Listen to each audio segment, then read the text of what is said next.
National School Choice Week is underway across the country with thousands of events to celebrate education reform. Andrew Campanella, the president of National School Choice Week, joins us now with more. Andrew, so great to have you on the show.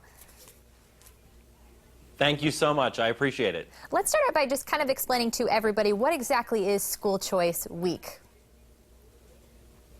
Sure. National School Choice Week is a series of 16,140 events all across the country, including more than 2,000 in Florida. And the goal of these events is to let parents know that when it comes to their kids' K-12 education, they do have choices. It's also to let parents know that if they feel they want more choices for their kids' education, they can stand up this week and demand them. I love it. It's great to know those options are out there.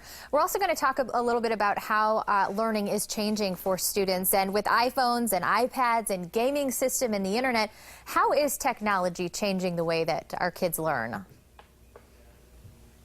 Well, first, you're absolutely right. With all of these different devices and all of this interconnectivity, kids today are more plugged in and more apt to learn on tablets, devices, readers, you name it, than any generation in the past. So this provides an awesome opportunity for educators, school leaders, and parents to make sure their kids are getting some of the best education possible using technology. So whether that means learning history by a game, or getting a textbook on an iPad, or using a virtual science laboratory, or collaborating with kids all around the world on a group project, technology is really changing the way kids learn, and it's going to hopefully increase academic results. It absolutely has changed the way that we all learn, but to that point, sometimes it can also be a little bit distracting. How do you feel about technology when it comes to the interaction between students and the kids? Does that interfere with it at all?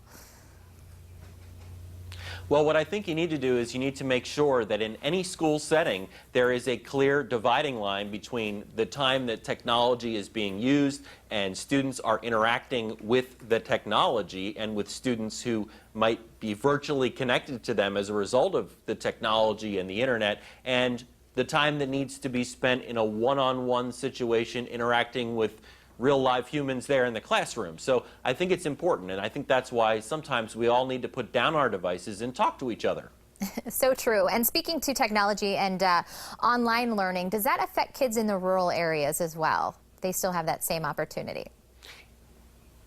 It does, and I live in Florida myself. I live in a rural area of Florida on the Panhandle, and I can tell you that online learning and the increase of technology and education is going to revolutionize the amount of choices and opportunities available for rural families. So here's an example. They have these things now called MOOCs, massively open online courses, where kids and parents can tap into online courses that are presented by some of the world's absolute best educators, and they can learn math in ways that parents thought their kids would never be able to understand. They're able to do it as a result of these courses.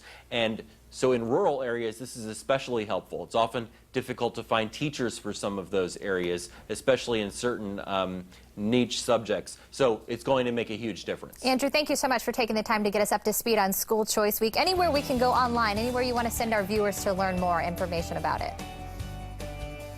Absolutely. SchoolChoiceWeek.com. Thank you so much. And we'll have more on this segment as well on our website, fox4morningblend.com. All right, ladies, up next, we're talking my favorite subject, jewelry. And we are showing how to make your own customized jewelry at home.